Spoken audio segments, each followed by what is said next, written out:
নমস্কার, স্বাগত জানাই আমি আপনাদের সবাইকে আমার এই ইউটিউব চ্যানেলে। আজ আমি উপস্থাপন করতে চলেছি কৃষ্ণলীলা কাহিনী থেকে সংগৃহীত একটি আশ্চর্য এবং অদ্ভুত কাহিনী, ব্রহ্মার গোপ শিশু এবং গোবৎস হরণ। শুরু করছি ব্রহ্মার গোপ শিশু এবং গোবৎস হরণ। মহারাজ পরীক্ষিত যখন জিজ্ঞাসা করলেন গোপ শিশুরা কেন 1 বছর অঘাসুর বধের কথা আলোচনা করেনি, তখন শুকদেব গোস্বামী অত্যন্ত আনন্দিত হলেন। তার ব্যাখ্যা করে তিনি বললেন, হে ভগবৎ বর মহারাজ পরীক্ষিত, তুমি অতি উত্তম প্রশ্ন করেছ। কেননা নিরন্তর হরিকথা শ্রবণ করেও তুমি সর্বদাই তা নতুন বলে অনুভব করছো।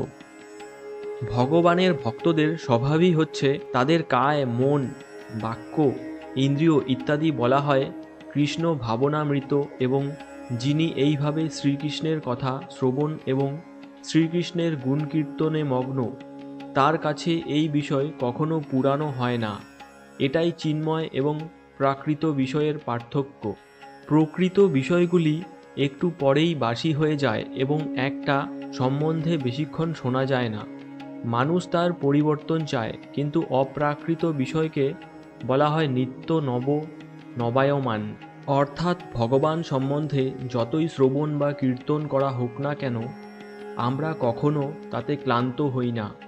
তা সবসময় নতুনই থাকে এবং আরও বেশি করে শোনবার জন্য আমরা আগ্রহী হয়ে উঠি। গুরুদেবের কর্তব্য হচ্ছে ঐকান্তিকভাবে কৌতূহলী শিষ্যের কাছে সমস্ত গূঢ় বিষয় বক্ত করা। তাই শুকদেব গোস্বামী পরীক্ষিত মহারাজকে বলতে শুরু করলেন, কেন অঘাসুর বধের 1 বছর পর্যন্ত সেই ঘটনা সম্বন্ধে কেউ কোনো আলোচনা করেনি। শুকদেব গোস্বামী মহারাজ পরীক্ষিতকে বললেন, এখন সেই গোপন রহস্য মনোযোগ দিয়ে শ্রবণ করো।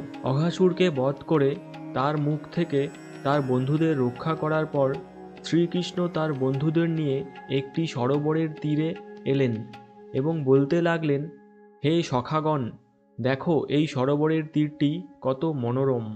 প্রস্ফুটিত পদ্ম ফুলের গন্ধে আকৃষ্ট হয়ে ভ্রমরেরা গুঞ্জন করছে, আর জলের মধ্যে পাখিদের কলরব গাছগুলিতে প্রতিধ্বনিত হচ্ছে। এই জায়গাটি কোমল ও নির্মল বালুকায় পরিপূর্ণ এবং আমাদের সব রকম খেলার উপকরণ এখানে রয়েছে। এসো, এখানেই আমরা ভোজন করি। আমরা সকলেই ক্ষুধার্ত, আর তাছাড়া বেলাও অনেক হয়েছে। আমরা যখন ভোজন করব, গোবৎসরা তখন জলপান করে এখানেই নরম ঘাস আহার করুক। শ্রীকৃষ্ণের কথা শুনে এখানেই সমস্ত বালকেরা আনন্দে উৎফুল্ল হয়ে বলল, নিশ্চয়ই, এসো এখানে আমরা আহার গ্রহণ করি। তারপর তারা গোবৎসদের জল খাইয়ে সবুজ ঘাসে ভরা মাঠে ঘাস খাওয়ার জন্য তাদের বাড়ি থেকে আনা খাবারের পুঁটলিগুলো খুলতে লাগলো। তারা বৃত্তাকারে বসেছিল। তাদের দেখতে ঠিক একটা পদ্মের মতো মনে হলো, যার কর্ণিকা হচ্ছেন কৃষ্ণ, আর তাকে ঘিরে বসে থাকা শিশুরা হচ্ছে তার পাপড়ি। বালকেরা ফুল, ফুলের পাপড়ি এবং গাছের বাকলের উপর তাদের খাওয়ার পুঁটলি রেখে কৃষ্ণের সঙ্গে তাদের বিভিন্ন সম্পর্ক প্রকাশ করতে লাগলো এবং একে অপরের সঙ্গে কৌতুকপূর্ণ আলোচনা করতে লাগলো। এইভাবে যখন তার বন্ধুদের সঙ্গে কৃষ্ণ বনভোজন উপভোগ করছিল, তখন তার বাঁশিটা তার কোমরে গোজা ছিল। তার শিঙ্গা এবং লগুর তার কোমরের বাঁদিকে গোজা ছিল। দই, ননি, অন্ন আর ফল দিয়ে তৈরি খাবারের একটা ডালা তিনি তার বাঁ হাতের তালুতে ধরেছিলেন, যা তার পদ্ম সদৃশ আঙ্গুলগুলির মধ্যে দিয়ে দেখা যাচ্ছিল। যে পরমেশ্বর ভগবান সমস্ত যজ্ঞের পরম ভোক্তা, তিনি হাসতে হাসতে উপহাস করতে করতে বৃন্দাবনে তার বন্ধুদের সঙ্গে এইভাবে বনভোজন করছিলেন। স্বর্গের দেবতারা তখন সেই দৃশ্য দেখছিলেন, আর সেই গোপ বালকেরা তখন পরমেশ্বর ভগবানের সান্নিধ্যে দিব্য আনন্দে মগ্ন ছিল।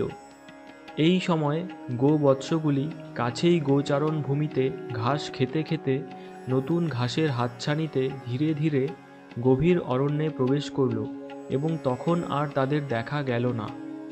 শিশুরা যখন দেখল যে বাছুরগুলি কাছাকাছি কোথাও নেই, তখন তারা নিরাপত্তার কথা চিন্তা করে খুব ভয় পেয়ে গেল এবং চিৎকার করে বলে উঠল, কৃষ্ণ! সমস্ত বিশ্বের ভয়স্বরূপ মৃত্যুও কৃষ্ণকে ভয় পায়। কৃষ্ণ নাম উচ্চারণ করা মাত্রই শিশুদের সমস্ত ভয় দূর হয়ে গেল। তাদের প্রতি গভীর স্নেহের বশে তাদের খাওয়ায় বাধা না দিয়ে কৃষ্ণ তাদের বললেন, তোমরা খাও, আমি দেখছি গোবৎসগুলি কোথায় গেল।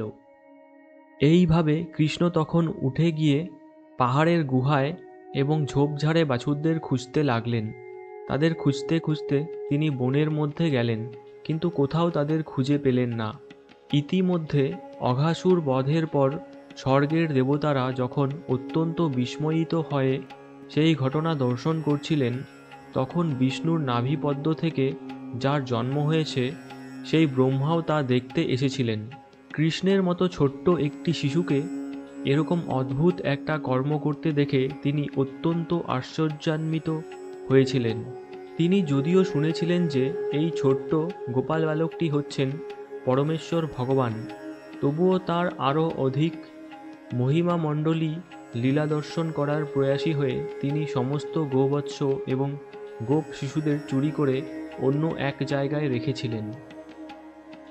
গোবৎসদের অনেক খোঁজা সত্ত্বেও কৃষ্ণ তাদের পেলেন না এবং সরোবরের তীরে যেখানে বসে তার সখারা বনভোজন করছিলেন সেখানে তাদের সখাদেরও দেখতে পেলেন না।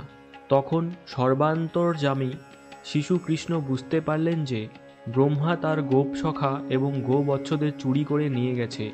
আমি এখন একা কিভাবে বৃন্দাবনে ফিরে যাব? মায়েরা অত্যন্ত দুঃখিত হবেন। কৃষ্ণলীলা কাহিনীর ব্রহ্মার গোপ শিশু এবং গোবৎস হরণ কাহিনীটি আমি আজ এখানেই সমাপ্ত করছি। এর পরবর্তী অংশটি আমি খুব শীঘ্রই আপলোড করব। সঙ্গে থাকুন। ধন্যবাদ।